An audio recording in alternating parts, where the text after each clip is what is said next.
नमस्कार, news for nation देख रहे हैं आप और मैं हूं शुभी आपके साथ। अरुणाचल प्रदेश में भाजपा को 7 में से जदयू के 6 विधायकों को अपने खेमे में करना उनके लिए महंगा पड़ गया। ऐसा हम इसलिए कह रहे हैं क्योंकि जिस तरीके से अरुणाचल प्रदेश के घटनाक्रम के बाद जदयू का सख्त रवैया उन्हें देखने को मिला है, ऐसे में बिहार में उनकी बड़ी पार्टी होने के बावजूद उन्हें मंत्रिमंडल में 50-50 का फॉर्मूला अपनाने को मजबूर होना पड़ रहा है। आपको बता दें कि खरमास के बाद यानी कि 14 जनवरी के बाद ये बात लगातार चर्चा में है कि मंत्रिमंडल का विस्तार होगा। ऐसे में इस बार के बिहार विधानसभा चुनाव के गणित की अगर बात की जाए तो बीजेपी जदयू से बड़ी पार्टी बनकर उभरी है, लेकिन इन सब के बीच ज्यादा एमएलए, ज्यादा विधायक होने के बावजूद उन्हें मंत्रिमंडल में 50-50 का ही फॉर्मूला अपनाना होगा। इसके अलावा क्या कुछ खबर है आपको बताते हैं। खबर पक्की है, खरमास के तुरंत बाद मंत्रिमंडल का विस्तार हो जाएगा। साथ ही राज्यपाल की ओर से विधान पार्षद मनोनयन की प्रक्रिया भी पूरी कर ली जाएगी, क्योंकि जदयू और भाजपा अब इस सूची को अपनी ओर से फाइनल करने की स्थिति में नजर आ रहा है। मंत्रिमंडल का विस्तार 16 जनवरी को होना तय किया गया है। इस दिन या इससे पहले राज्यपाल कोटे के विधान परिषद के सदस्यों पर मुहर लग जाएगी। दिसंबर के महीने में अरुणाचल प्रदेश के 6 जदयू विधायकों को भाजपा ने तोड़ा तो जदयू के आला नेता आग बबूला हो गए।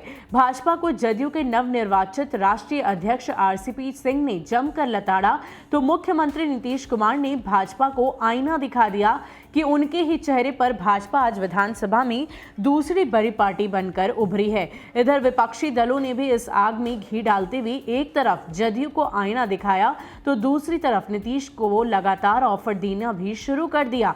इतने पर भी राजनीति शांत नहीं हुई और महागठबंधन के अन्य दलों के साथ वामपंथी पार्टियां भी नीतीश कुमार को पसंद आने वाली भाषा बोलने लगी। यह सारा एक्शन रिएक्शन पटना में तो हुआ ही, लेकिन दिल्ली तक इससे सख्ती में आ गई। भाजपा को मजबूती से बंगाल चुनाव लड़ना है। भाजपा को लोकसभा चुनाव के बाद शिवसेना और अकाली दल से झटका लग चुका है। ऐसे में भाजपा के आला नेता नीतीश कुमार के संपर्क में आ गए हैं। पूरे महीने चले राजनीतिक घमासान का असर इस विस्तार और मनोनयन पर पड़ता हुआ दिखाई दे रहा है।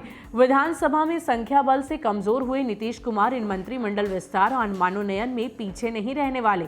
अरुणाचल प्रदेश में जदयू के विधायकों को तोड़ने के बाद जदयू के रुख रवैये और उसके कारण विपक्षी दलों की सक्रियता को देखते हुए भाजपा को बैकफुट पर जाना पड़ा है। इसलिए मंत्रिमंडल में आधा आधा तो होगा ही। बीच में बन रही स्थितियों के हिसाब से विधान परिषद के मनोनयन में भी भाजपा की बहुत नहीं चलने वाली, यानी यहां भी भाजपा को नुकसान का समाचार मिला है। आपको बता दें कि नई सरकार में भाजपा के ताकतवर होने के बाद से भाजपा का रवैया मुख्यमंत्री बनने के बावजूद नीतीश कुमार को पसंद नहीं आ रहा था। अरुणाचल प्रदेश में भाजपा के रवैये से नीतीश बेहद दुखी थे, जाहिर भी कर दिया। इन परिस्थितियों में खरमास के बीच दोनों दलों में अंदरूनी दूरी ठीक ठाक बढ़ गई थी, लेकिन अब मामला ट्रैक पर है। खरमास के बाद मंत्रिमंडल विस्तार और विधान परिषद मनोनयन की प्रक्रिया पूरी कर एनडीए विपक्ष की योजनाओं को शांत करने की तैयारी में है। तो आपको बता दें कि अरुणाचल प्रदेश में हुए राजनीतिक घटनाक्रम से नीतीश कुमार बेहद दुखी हैं और इसको लेकर उन्होंने अपनी व्यथा जाहिर भी की थी। आपको बता दें कि राष्ट्रीय कार्यकारिणी की बैठक में उस दरमियान नीतीश कुमार ने कई सारी बातें बीजेपी को लेकर कही थी और कहा था कि इस तरीके से पीठ में छुरा घोंपना बिल्कुल भी सही नहीं है। अब ऐसे में डैमेज कंट्रोल करने की कवायद में पूरी तरीके से बीजेपी के तमाम नेता जुटे हुए हैं और इसी कड़ी में कहीं ना कहीं अरुणाचल प्रदेश में किए गए राजनीतिक घटनाक्रम के बाद से अब उन्हें बैकफुट पर आना पड़ेगा और इतनी बड़ी पार्टी होने के बावजूद उन्हें 50-50 के फॉर्मूले पर चलना होगा। फिलहाल के लिए इतना ही। ऐसे ही अपडेट्स के लिए आप हमारे साथ बने रहिए और देखते रहिए न्यूज़ फॉर नेशन। नमस्कार।